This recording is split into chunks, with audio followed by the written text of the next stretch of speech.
प्रहरी दाजुभाइ दिदी बहिनीहरूबाट र सँगसँगै केही वकिलहरूबाट पनि कुराहरू सुन्न पाइयो। हाम्रो पक्षमा आदेश आउँदैछ भन्ने जुन सन्देश आएको छ, यो सन्देशले हामीले करिब 2 वर्ष अगाडिदेखि गरेको सङ्घर्ष साकार हुन लागिरहेको मलाई बोध भइरहेको छ। अब म पनि 2065 सालदेखिको 20 मिटरको पनि पीडित, थप 20 मिटरको पनि पीडित।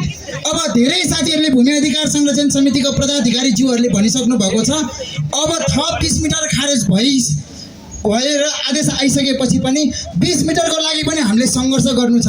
अब यो 20 मिटरको लागि सङ्घर्ष गर्दाखेरि चाहिँ यहाँ आउने कतिपय पीडितहरू हुनुहुन्छ, उहाँहरूले चाहिँ आज चाहिँ एउटा प्रतिबद्धता गरेर जानुहुनेछ। के प्रतिबद्धता गरेर जानु हुनेछ भन्दाखेरि सम्पूर्ण खोला तथा सडक मापदण्ड पूर्ण रूपमा खारेज गर्न हामी तयार छौँ कि छैनौँ? गर्ने कि नगर्ने? 2065 सालदेखिको मापदण्ड खारेज हुनुपर्छ कि पर्दैन? आदिवासीको अधिकार सुनिश्चित हुनुपर्छ कि पर्दैन? हामी हाम्रो भूमि अधिकार सुनिश्चित गर्न तयार छौँ कि छैनौँ? हामी हाम्रो सम्पदा संस्कृति सभ्यता जोगाउन तयार छौँ कि छैनौँ? यो तपाईँहरूले छौँ भनेर जुन प्रतिबद्धता गर्नुभएको छ, यसमा तपाईँहरूले भोलि गद्दारी गर्नुभयो भने हामीले प्रश्न उठाउने बाटो पाउँछ है। यहाँ तपाईँहरूले पहिला चाहिँ प्रतिबद्धता जनाउने, अहिले चाहिँ तपाईँहरूले किन विपरीत काम गर्नुभयो भनेर हामी चाहिँ तपाईँहरूलाई खबरदारी गर्छौँ है। तपाईँहरू हामीसँग आउनुभयो, थप 20 मिटरमा सहभागी हुनुभयो, त्यसको लागि सबैलाई धन्यवाद होइन। कतिजना बसाइसराई गरेर काठमाडौँ आउनु पनि भएको छ होला। तपाईँहरू सबैजना धन्यवादको पात्र हुनुहुन्छ, ताकि तपाईँहरूको उपस्थिति बिना हामी अभियन्ता एक्लैले मात्रै आन्दोलन गर्न सक्दैनथ्यौँ। तर तपाईँहरू सबैजनाको उपस्थितिले पनि आज यो सफल भएको। मैले न्यायाधीशलाई पनि कतिपय अवस्थामा कुट्नेसम्मको कुरा गरेँ, म लगायत केही साथीहरूले मलाई समात्नेसम्मको पनि कुरा आयो। तर मैले के भने भन्दाखेरि न्यायालयलाई पनि वकिलहरूलाई पनि धेरैले के भने भन्दाखेरि म विचलित हुँदिनँ।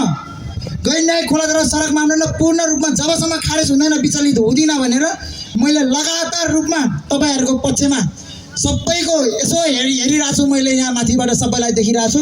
मभन्दा सबैजना सिनियर हुनुहुन्छ, उमेरको हिसाबले म भर्खरै 24 वर्षको है। अब सुमनजीले मलाई साथ दिनुभयो सुरुमा, सुमनजीलाई पनि धन्यवाद। रविन्द्र दाईले साथ दिनुभयो, उहाँलाई धन्यवाद। विशेष गरिकन पछि राजाराम सरले पनि साथ दिनुभयो, उहाँलाई पनि धन्यवाद। भूमि अधिकार संरक्षण समिति खडा भयो।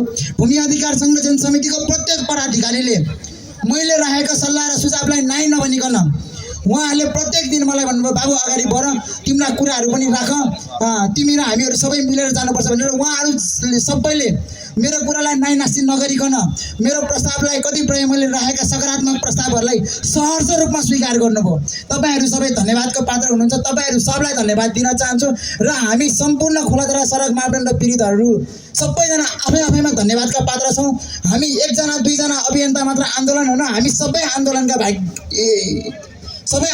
एउटा चाहिँ धन्यवादी पात्र हौँ। त्यसैले गर्दाखेरि आजको दिनमा सबैलाई एकपटक ताली बजाएर पनि स्वागत गरौँ। हामी सबैजना धन्यवादको पात्र हौँ। यसमा मैले मात्र जस लिने कुरा आउँदैन, यसमा कुनै अभियन्ताले पनि जस लिने कुरा आउँदैन।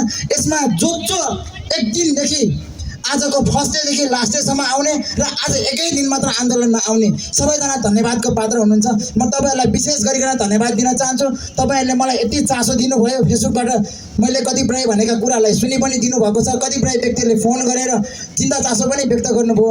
तपाईँहरूलाई हृदयदेखि धन्यवाद दिन चाहन्छु। अब धेरै कुराहरू गर्नु छैन।